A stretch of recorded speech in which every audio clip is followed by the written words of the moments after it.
test for this kind of equation. So this hypothesis refers to testing the stability. Then what we did, we considered a pooled model where we are putting all N1 and N2 observations, and separately we have a model for N1 observations and for N2 observations. So we have three models in total. One model for N1 observations, one model for N2 observations, and another model where we are considering all N1 plus N2 observations, which we are calling the pooled models. The pooled model, we considered the restricted model, and two separate models we are considering as unrestricted models. Then we defined two RSS. One RSS with respect to the restricted model or with respect to the pooled model, which RSS. One RSS with respect to the restricted model or with respect to the pooled model, which we called RSS-P. And for another RSS, what we did, we considered the sum total of RSS1 and RSS2. We called this RSS1 plus RSS2 as URSS. And then we considered this F test or F statistic. Now, standard formula for F statistic, as you know, that is RRSS minus URSS divided by number of restrictions divided by URSS divided by degrees of freedom. So RRSS is RSS-P minus URSS is RSS-A plus RSS-B. But I told you, while we are adding RSS of two models, we are getting URSS. And in the denominator, again, we need to compare this difference with respect to the URSS. So we are putting RSS-A plus RSS-B, and that is divided by the degrees of freedom of RSS-A plus RSS-B. Separately, the degrees of freedom of RSS-A is N1 minus K.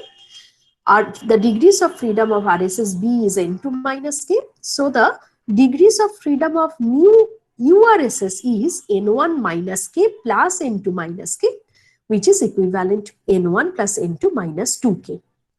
In the numerator, the K is coming as the number of restrictions. Number of restrictions here will be exactly equal to number of parameters we have in the model, because for all the parameters, we are running this kind of stability analysis. So we are trying to check whether all the parameters remain same across different time periods, across different groups, etc. Last class, I mentioned about two assumptions in this context. The first assumption is the homoscedasticity across different groups. So for cross equations 2, we are considering homoscedasticity. And we also consider contemporaneous covariance of two errors is equal to 0. So over time, if we consider the model, we are finding that the covariance to be equal to 0. Okay, so contemporaneous covariance for two errors is equal to 0. So under these two assumptions, actually the assumptions of the classical model that we are extending for the cross-equational restrictions too, the assumption of homoscedasticity as well as the assumption of non-autocorrelation.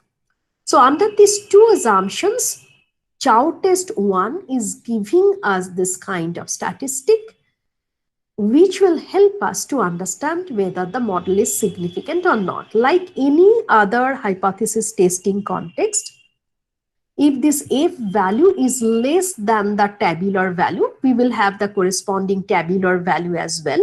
If the F value is less than the corresponding tabular value, in that case, we will accept H0. That is, the situation is stable. And if this F value is greater than that of the tabular value, in that case, there is instability.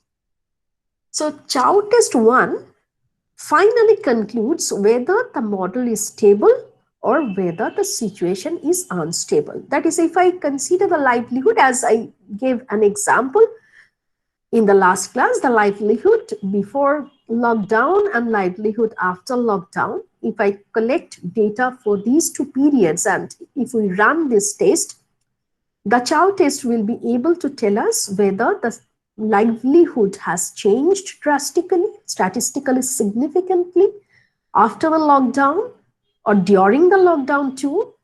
On the basis of recall, we may collect the data compared to the pre-lockdown period. Okay, so this is the context. However, as I am mentioning that chow test concludes whether the model is stable or unstable, I am also marking a limitation of the chow test.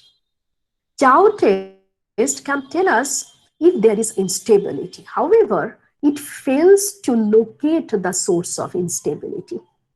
Okay, I'm repeating. Chow test will be able to tell us whether the situation is stable or not. If the situation is stable, we will try to find out the reasons, etc. However, if the situation is unstable, in that case, our policy related matter will be very, very important. If the situation is unstable, why unstable, how we can improve the thing, what is the source of instability, therefore becomes a very important question.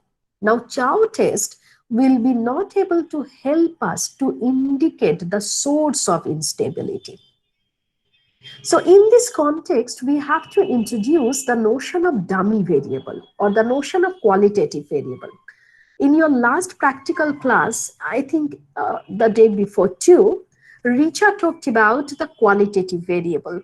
She mentioned that, always the continuous variable will not work. We need to talk about or discuss about categorical variable or qualitative variables.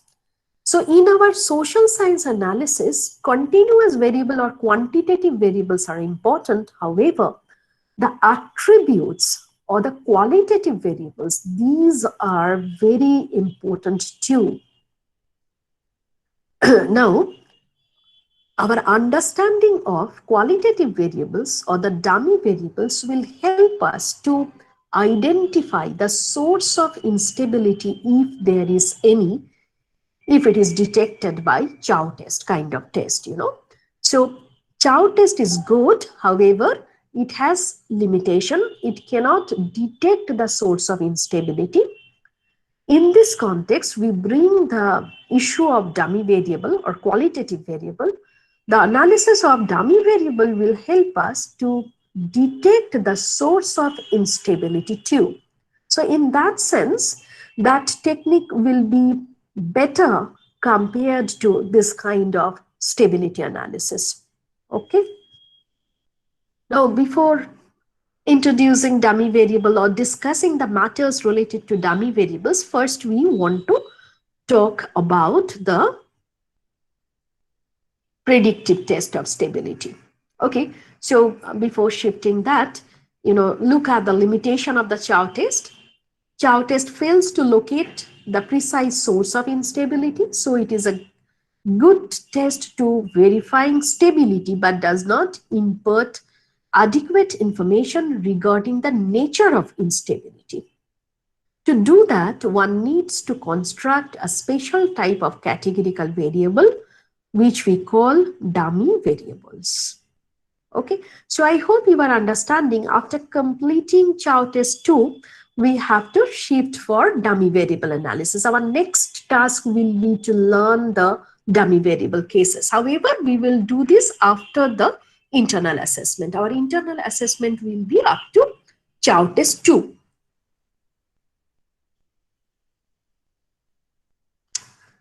So now predictive test for stability or chow test 2. Now sometimes it may happen that N1 is greater than K. Okay. Suppose on the basis of N1 observations where N1 is greater than K, we have RSS 1. And another N2 observations on same set of variables are available where N2 less than K. So N2 less than K indicates we do not have sufficient degrees of freedom in the second case. Suppose what I talked about, like as example, that is the livelihood case. Now, livelihood consists of a number of explanatory variables. The livelihood term is a very broad term and it consists of food baskets. In fact, if you think about a general food basket, it will be not helpful. So separately, we have to consider the food basket for cereals, for vegetables, for pulses, for protein diet, etc., etc. So for diet only, we have to consider, say, 5, 6 variables. Then we will have asset holding. Then we will have the the place where we stay. Then we have to consider a number of factors which indicate, capability of having those things will indicate we are staying good. Otherwise, it will indicate that living condition is not very good. So suppose we need 25 variables to measure the livelihood. So it may happen that when you are collecting the data before lockdown, there is a long period and people will be able to recall it properly, so everything is fine. So you have sufficient number of observations, and that number of observations are definitely greater than number of parameters to be estimated.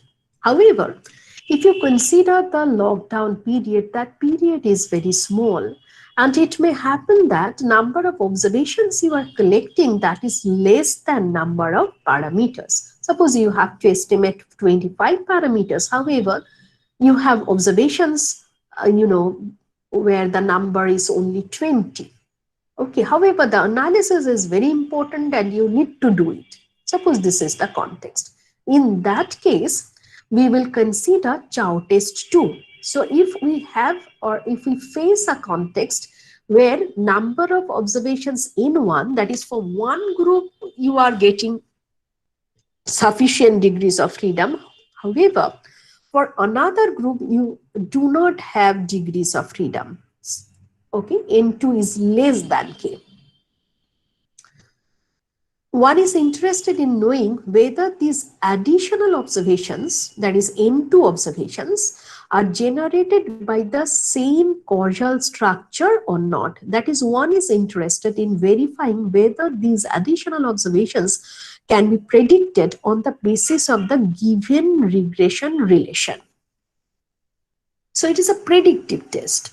Okay, so you have the proper relation for the first context, and on the basis of that, you want to check for the very brief second period or the very brief observations whether you will get the same kind of causal relation, or if there is possibility to get the same type of causal relations or not.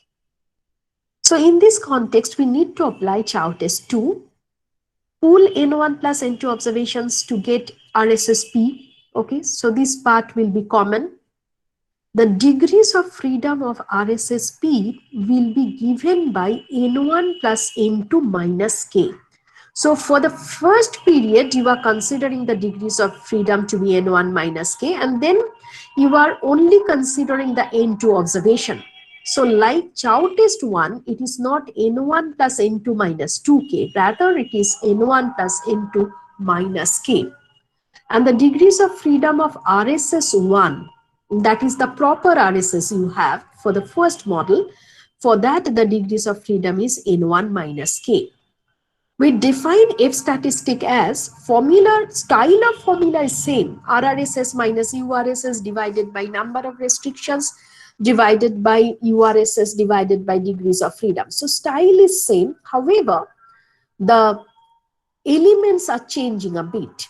So RRSS is presented by RSSP, whereas URSS is presented only by RSS1. And number of restrictions is basically N2. That is for the observations for which you want to predict. So that is appearing as the number of constraints. And if you consider the underlying mathematics here, you will find this is nothing but the differences of the degrees of freedom of RSSP and RSS1. For RSSP, the degrees of freedom is N1 plus N2 minus K, whereas for RSS1, degrees of freedom is n1 minus k. So if you cancel, or if you subtract n1 minus k from n1 plus n2 minus k, you will get n2. Okay, so mathematically it is nothing but the differences of degrees of freedom of these two elements. And theoretically, actually, you want to predict some result for n2 periods. So n2 number of observations are appearing as the number of restrictions. The denominator is URSS, which is RSS1 by its degrees of freedom. Its degrees of freedom is n1 minus k. So we have to define F statistic in this way, and that will follow if n2 comma n1 minus k. And then if we find that these calculated or estimated F is less than the tabular value, in that case we have to accept H0. That is, for both the periods, we can expect the same causal relation. Actually, the relationship between Y and X is not varying before the lockdown and during the lockdown, say. And this estimated F, if it is greater than the tabular value, in that case, you need to reject the null hypothesis. So two periods are different. For the period for which you want to predict, this period is statistically significantly different from the previous period. That is, your livelihood has changed compared to the earlier period. Okay, now if this happens, now what is the source of instability, whether the food consumption or whether the asset holding or whether something else, that is your education or something else, that is the reason of getting this kind of instability, that will be not able to marked by this kind of Chow test. For understanding these things and thereby taking the policy matters, we need to go for the dummy variable analysis. Okay. So any question on Chow test? First, let me know whether you have any question on Chow test or not. Ma'am. Yes. Ma'am, why is the number of restrictions N2? Okay, definitely. There are two things here. First of all, this is the predictive test. So we want to test whether the relation we got for N1 periods, whether the same causal relation exists or prevails for the second period. So the second period itself, which is marked by the number of observations N2, that is appearing as the restriction here, number of restrictions here. That is for those number of observations, whether we are getting the same causal relation or not. Okay, this is one side. Another thing is, actually in the numerator, we get the difference between the degrees of freedom of the elements among which we are taking the difference. Now here, for RSS-P, the degrees of freedom is N1 plus N2 minus K, whereas for RSS-1, the degrees of freedom is N1 minus K. So if you consider the difference between the degrees of freedom, that is N1 plus N2 minus K minus N1 plus K. So N1 and K will be cancelled and you are left with N2 only. So in that sense, it is the difference between degrees of freedom of RSS-P and RSS-1. In case of Chow test 1, 2, or every time, actually the number of restrictions here we get, that is the difference between degrees of freedom of these elements. Now, for Chow test 1, for RSS-P, the degrees of freedom is, what is the degrees of freedom for RSS-P? N1 plus N2 minus 2K. For RSS-P, that you are telling, that is the degrees of freedom for RSS-A plus RSS-B. N1 minus K plus N2 minus K. So the degrees of freedom is N1 plus N2 minus 2K. Now, what is the degrees of freedom for RSS-P? N1 plus N2 minus K. N1 plus N2 minus K, because here number of parameters are not changing. Last day we discussed. So let me explain it once again. So we have say 1, 2,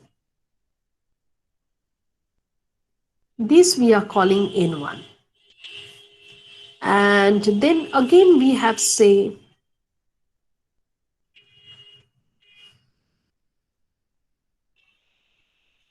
this we are calling N2. So in a pooled model, what we are doing below 1 to 100, we are putting all these observations as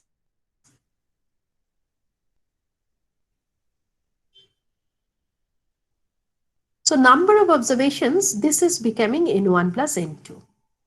However, you are running the same model.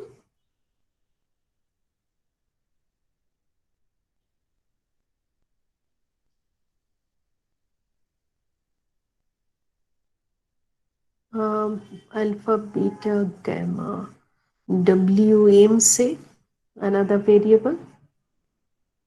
So you are running the same model. So you have the same number of parameters, sorry, here I could write delta and this I could write as W. Okay. So we have the same parameters, these 4 parameters. Okay. So we are not changing the structure of the model. So we are not changing the number of parameters. So for all N1 plus N2 observations, we have K parameters only. So the degrees of freedom is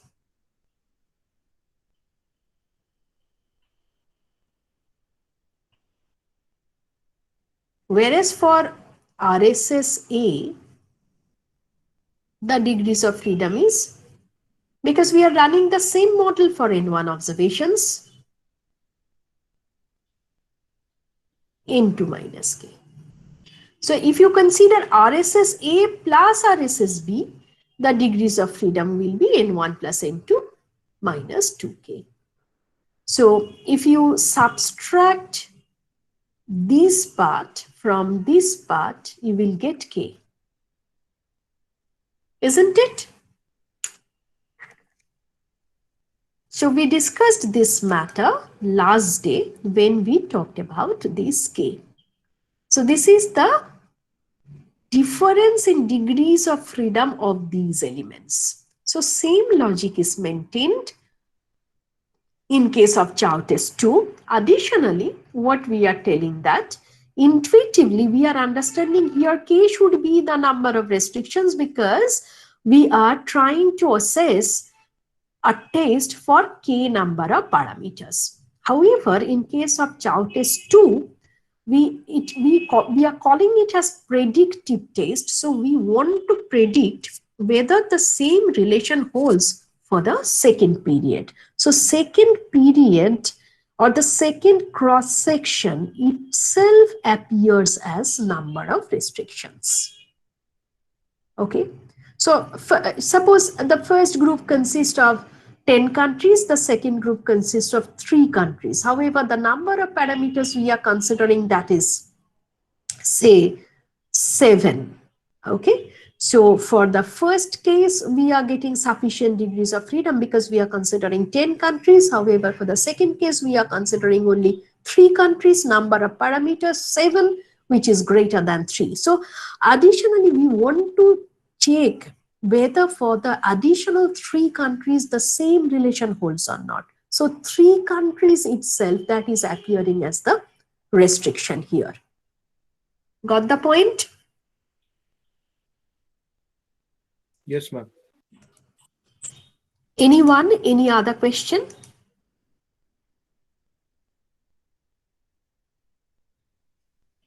So is it okay to all of you?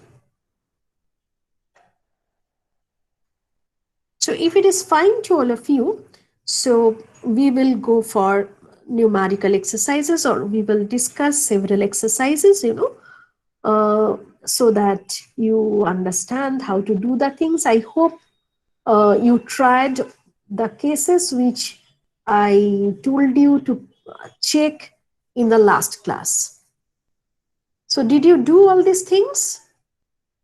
Johnston থেকে যে problems গুলো আমি define করেছিলাম, could you check all these things? Yes, ma'am. Arkadeep, হ্যাঁ ma'am করেছি। করেছো? কোথাও কিছু আটকাচ্ছে? হ্যাঁ ম্যাম। কোথায় আটকাচ্ছে? ম্যাম অনেক কথাই আটকেছে রে, ম্যাম। for example, ম্যাম একটা শুনে নি what you did, what are the problems you faced, একটু শুনে নি and then I'll start talking about this. Ma'am আপনি করিয়েছিলেন 4টে কেস এবিসিডি দিয়ে, যেখানে হাইপোথিসিসটা β1 + β2 + β3 = 0। আপনি ফার্স্ট কেসে বলেছিলেন যে মানে টেস্ট স্ট্যাটিস্টিকটা কি হবে, t = কি হবে, কেস এ তে বলেছিলেন। কেস তে বলেছিলেন যে সিমিলার হবে। এবারে আমি যখন করছি, সিমিলার মানেটা কি সেটা বুঝতে পারছো না? হ্যাঁ মানে না না মানে আমি এই কেসে কিভাবে করব সেটা আমি বুঝতে পারছি না, তো ওইটা হয়নি। আচ্ছা, দেখো একটু ইন জেনারেল বলি, তোমার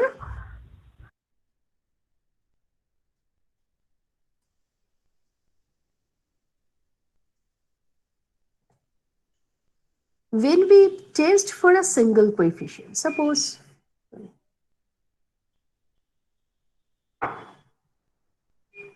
alternative may be greater than 0, less than 0, not equal to 0. I am not considering the alternative because alternative will only change the level of significance. Whether you will consider alpha or alpha by 2, that will be marked by the alternative. Suppose this is the thing, and you know the statistic you will consider, this is beta hat divided by standard error of beta hat. So most of you are familiar with this thing. I'm not extending this much because you know all these things, or all these things have been discussed in the class. First, we are considering beta hat minus expectation of beta hat. Expectation of beta hat is equal to beta, that under the null hypothesis is equal to 0. Therefore, the statistic we write as beta hat divided by standard error of beta hat. And in this, while we are considering the standard error of beta hat, what is the general formula for, suppose we are considering a 2-variable case, so what will be the formula for standard error of beta hat or variance of beta hat? Anyone?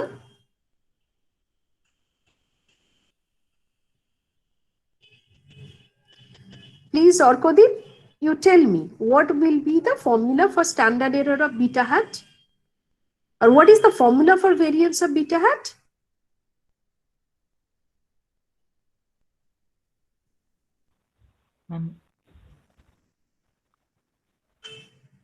বলো ma'am বলো, চেষ্টা করে বলো, জানো এগুলো তোমরা সবাই জানো, বলো। ম্যাম গলিয়ে যাচ্ছে, summation xi summation Ma'am, sigma x prime x inverse.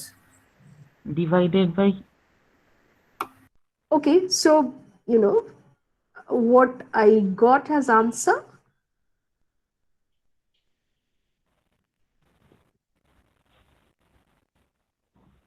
Square. okay, and square, naturally I have to take square root of this if I consider the standard error, okay, or this can be written as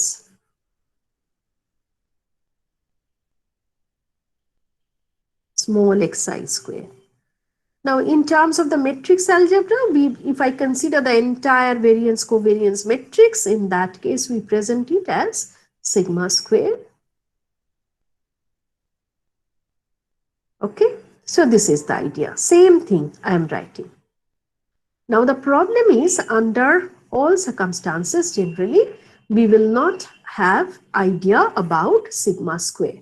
Sigma square will remain unknown. This sigma square, you know, this sigma square value, this sigma square value, or this sigma square value will remain unknown. So we need to replace it by the sample variance, for which the formula is given by this one. Okay, so while I am writing this t statistic, we are assuming that sigma square is not known. So in the formula for standard error of beta hat, basically we are using the sample variance rather than the population variance. If I can use the population variance, the statistic will be not t, rather it will be tau. However, here we do not have knowledge about sigma square, therefore under most of the circumstances, we need to replace sigma square by a square and we get the t statistic. Okay, so actually the formula reduces to, therefore, RSS by degrees of freedom by, say, summation small xi square root of this. Okay, so this is for the simple model. Now, I talked about, sorry.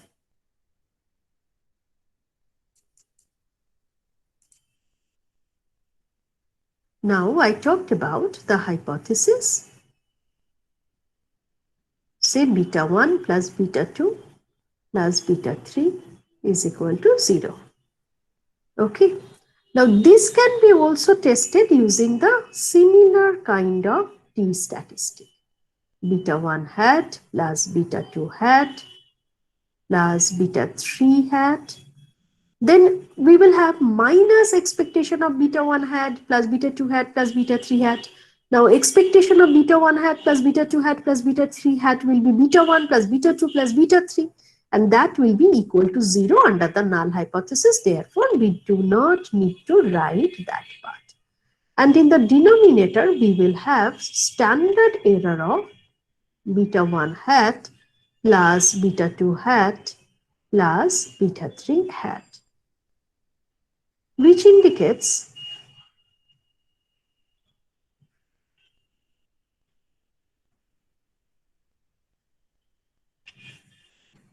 here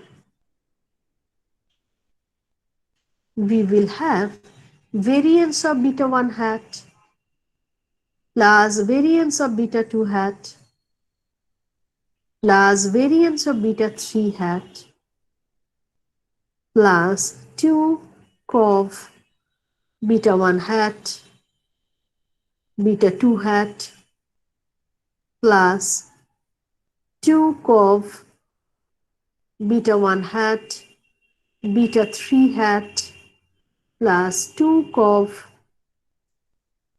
beta 2 hat beta 3 hat. Okay, so we are doing the same thing. We are writing the standard error of beta hat. However, the formula, since we have beta 1 hat plus beta 2 hat plus beta 3 hat, it will be extended like this. So we need calculations for variance of beta 1 hat, variance of beta 2 hat plus variance of beta 3 hat. Then we need calculations for variance of beta 2 hat, beta 3 hat, cov beta 1 hat, beta 3 hat, and cov beta 2 hat, beta 3 hat. So once we can, and in your numerical exercise, you will have the information on the basis of which you will be able to calculate all these things. And once you calculate all these things, you plug all these things in the denominator and find out the standard error part. And then you will be able to calculate the t statistics. So we are just extending the things that I mentioned in the last class. Or Kudip, now you are getting the things? Yes, sir. So the calculation is increasing a bit in context of k variable case. That is the idea. However, the basic notion, that remains unchanged. That I told you. Okay, so let me consider the exercises one by one, and I think that will be better. So first, I think it will be better if I first discuss a problem on Chow test and then I come back here. Will it be better, or first I'll start with these exercises? What will be comfortable to you? Please let me know. Ma'am, these exercises first. These exercises first. Okay, fantastic.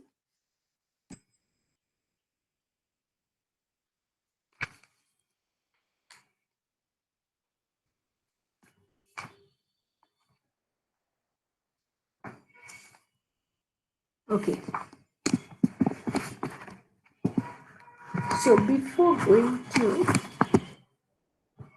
would you let me know কি কি ছিল তোমাদের? ওই 3.3 থেকে বলেছিলাম, তাই তো?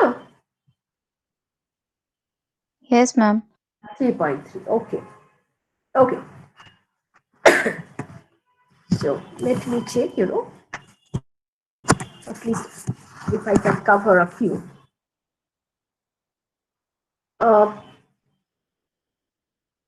Here you have to prove a relationship multiple r square 1.23.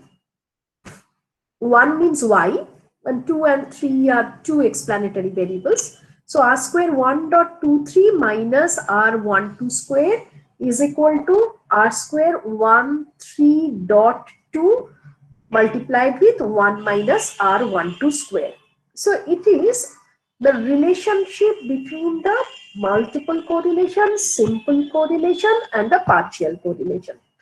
In the class, we did the similar kind of exercise. So using those properties, could you complete this thing?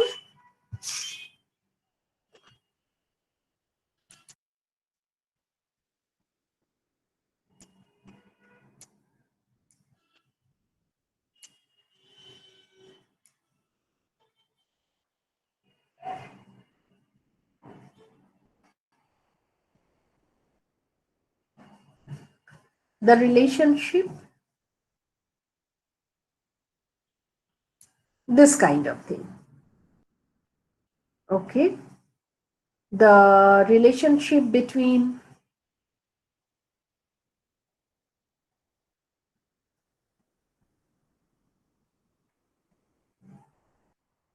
multiple r square, simple r square, and the partial r square. Can you remember we did this thing? A relationship between simple r square, multiple r square, and partial r square. So use this relationship to complete 3.3. And then also prove that r square 1.23 minus r13 square is equal to, they are changing the partial correlations a bit. In the first case, they considered r square 13.2, and then they are considering r square 12.3. Okay, and in the position of the simple r square 2, first considered r square 1 2, and next we are considering r square 1 3. So concentrate on these proof on this particular aspect where we considered the relationship between three. So everybody will be able to do this. Any question, any query, any problem in understanding this part of the lecture which we discussed in the class? Because if you have any difficulty here, you will be not able to prove the thing which is there in 3.3. Ma'am হ্যাঁ বলো। Ma'am বলছি আর 12.3 কে তো আমরা এটা লিখতে পারি না, summation of small e 1.3 into small e 2.3 by summation of means root over summation of small e square 1.3 into root over means যেটা বলে দেওয়া আছে। আমি কিছু বুঝতে পারছি না তোমার কথা, একটু ভালো করে বলো। তুমি regarding this problem you are telling me something? yes ma'am, first problem only. আচ্ছা, for this problem what you are telling, just tell me once again. Ma'am, r 12.3 equals to r 12.3. yes ma'am 12.3, it is r square 1.23. হ্যাঁ ma'am means ওইখান থেকে একটা বইয়ে মানে বইটাই একটা দেওয়া ছিল না ইকুয়েশন 3.13 তে। আচ্ছা, ম্যাম ওইখান থেকে ডিরাইভ করা আছে, যেমন দেওয়া আছে কি, যেমন E2.3 ইকুয়ালস টু আমি লিখতে পারি x2 minus B23 into x3। হ্যাঁ তুমি ওই জনস্টনে যেভাবে করা আছে সেরকম ভাবে করতে পারো। আদারওয়াইজ তুমি দেখো ক্লাসে তো তোমাকে করিয়ে দেওয়া হয়েছে, তো লুক অ্যাট দ্যাট থিং, আর সেখান থেকেই তুমি এটা ডেভেলপ করে নিতে পারবে। পার্শিয়াল কোরিলেশনের আন্ডারে যেটা করা হচ্ছে।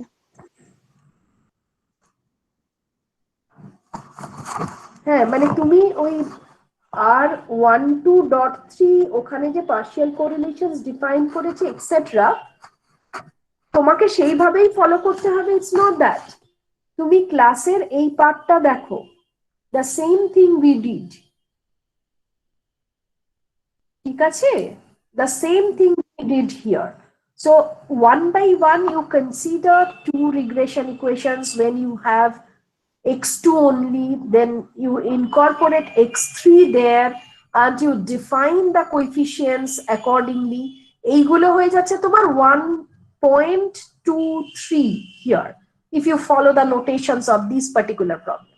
Okay, so you follow these notes, how you have to proceed, how you need to do this thing. It is not that you have to follow the notations, everything from Johnston. On the basis of these analysis, you prove 3.3. Okay. Okay ma'am. Students, rest of the students, could you complete this thing 3.3, or you tried this thing?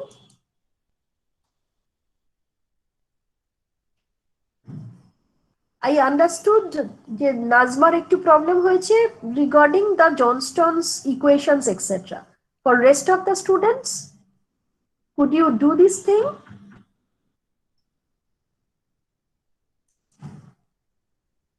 Closing the record because there is no